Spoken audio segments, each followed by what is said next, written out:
Welcome to Des Moines Real Estate with Darson. My name is Darson Grantham, and I'm a real estate agent with Keller Williams. On today's episode, we're going to go over the activity in the last 7 days of the multifamily market in Des Moines, Iowa. One thing I want to do is preface this is in the Des Moines market, your properties that are listed on the MLS with the residential agencies, those are the properties that I'm going over. The properties that are maybe larger and listed with commercial agents, they don't get listed on the MLS like I'm going over. So it is possible that you're going to see properties of 5 units or over listed on your Crexi or your LoopNet. So just know the properties that I'm going over are going to be your smaller multifamily or anything that's listed on the MLS. And before I get started, I want to just say thank you for watching. Please subscribe below. It will mean the world to me. I'm trying to get up to 100 subscribers, which is a very large task when you start from zero. So please tell your friends, anyone that's interested in the Des Moines real estate market, kind of more of an investing world, please let me know. I'm here to educate folks on just the data and what investors are looking at in the Des Moines market. So in the last 7 days, as you can see on my screen, we have 1 active, 2 went pending, and 1 property sold. And so we're going to go through each of those. And after we go through these, I'm also going to go back and see which properties decreased in price and kind of look at who might be a motivated seller in this market.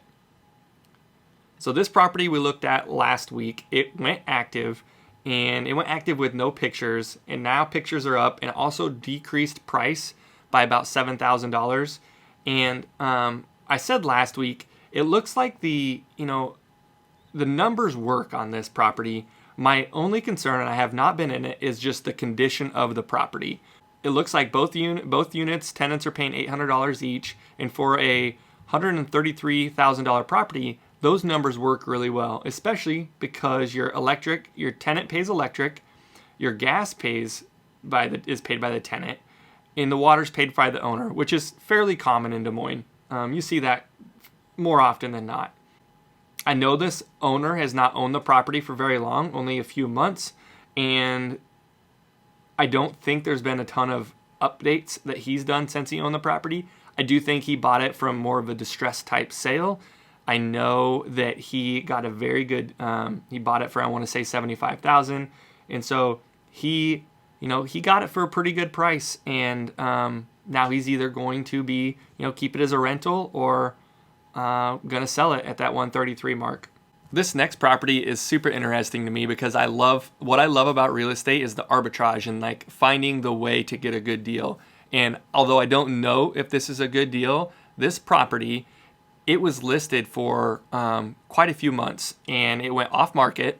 And then this week it popped back up as on market, but instantly sold. So what that tells me is this agent, whoever bought this and sold this, so they contacted the owner and said, hey, your property expired. I have a buyer. I'm willing to give you X price. Would you do that? And he was able to talk the seller into doing that.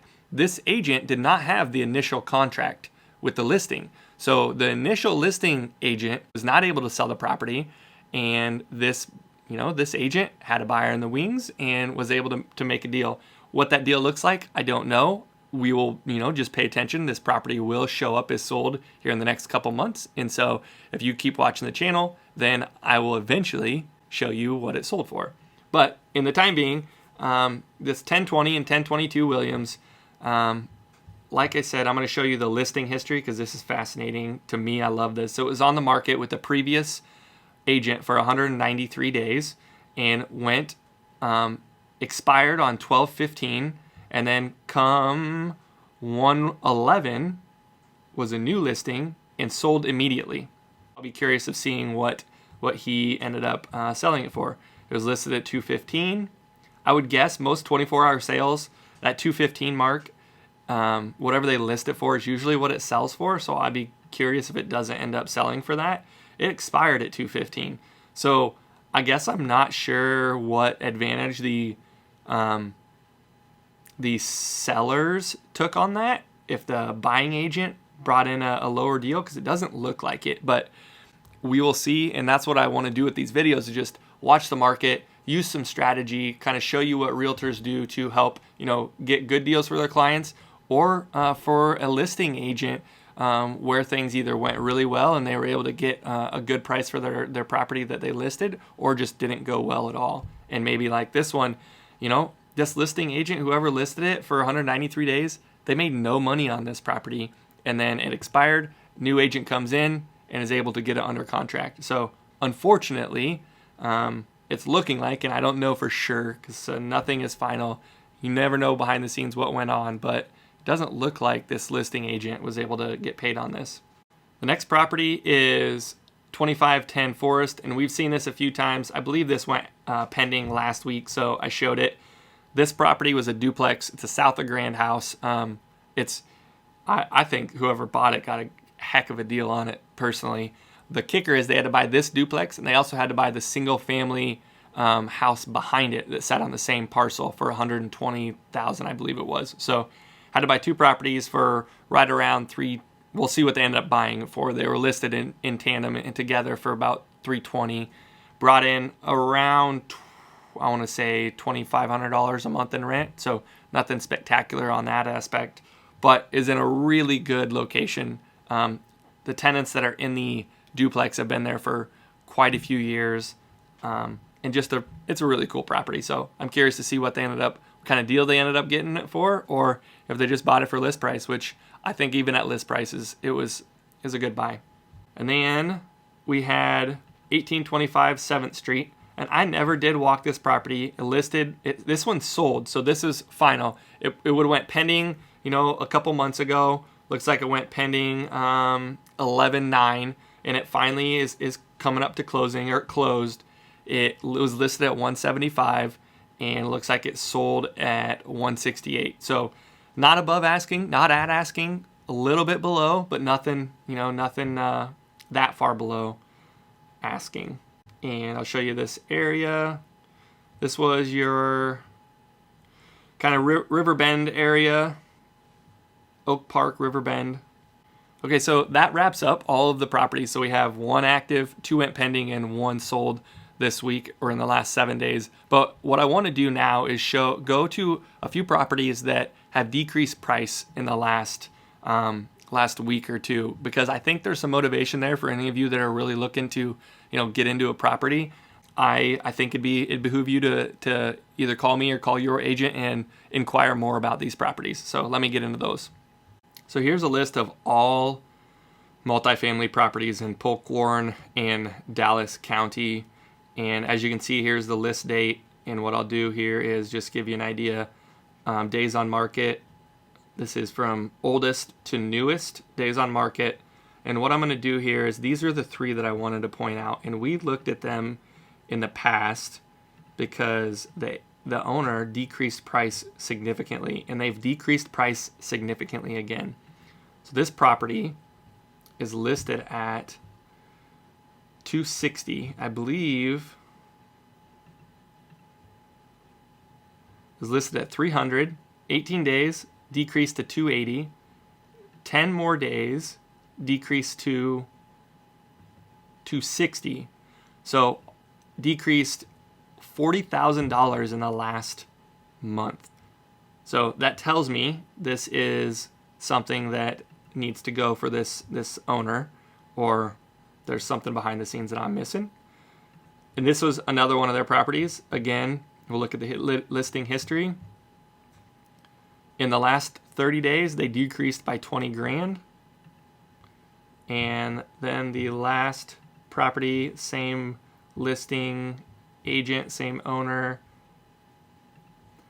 They start at 200 and they're down to 180. So in all, they've decreased about $80,000 for these three properties. So there is some type of motivation there. Whether they knew they were overpricing them and they wanted to just drop, or there is a need to get these sold. And I'm not sure. I've not been told the agent that they all need to be bought together, but it does look like they're at least decreasing prices together. So that really wraps up this week's kind of multifamily market update. For Monday, I'm going to get an annual and quarterly review out this week a video that just shows what the market did in the last quarter, what the market did in the last 365 days, just so you have an idea of kind of what trends are seeing. I'll just give you a sneak peek. It's trending up. People are buying. Des Moines is a very, very enticing market for people that want not all cash flow, because it's something that I see people don't buy in Des Moines for cash flow. You're going to buy in Des Moines for a combination of cash flow and expected appreciation. I personally am in the philosophy and an investor that I don't buy on appreciation, but I don't want to buy in somewhere that doesn't get the high-end cash flow and also doesn't have the expectation to appreciate. So your Dayton, Ohio, your Columbus, Ohio, very similar to a small town place in Iowa. The cash flow in small towns is really good, but the appreciation possibility is just less likely. Let's put it that way, less likely. Where your Des Moines, the capital of a state, it has both some cash flow and also some expected appreciation. And if you buy right, you can get enough cash flow depending on what your goals are to make the property, find a property that fits in your investing criteria. So if you need help with that, if you want just me to just talk you through what that looks like as an investor, I'm happy to share with you kind of my guidelines, my ideas, and things that I think about when I'm investing in real estate and helping others invest in real estate. So again, this is Des Moines Real Estate with Darson. My name is Darson Grantham. I'm a real estate agent with Keller Williams. Full disclosure, I put these videos out. Yes, I would love for you to use me as your listing or buying agent, but here's the deal. I love Des Moines. I think Des Moines market is really fun. It's got a lot of potential. And so just educating people on what the Des Moines market is looking like and happening. That's why I'm doing these. If you have any questions, reach out to me, shoot me a text, shoot me an email. My information is below. I would love to just, jump on a phone call and chat with you about the Des Moines real estate market, whether it's a single family home or it's a multifamily home investing, or you're just buying to move your family to Des Moines because you want to house hack and you want to live in a duplex and live in one side and rent out the other, because financially that makes a ton of sense. Give me a call, shoot me an email, shoot me a text. Happy to help out. Until next week, I'll see you later. Peace.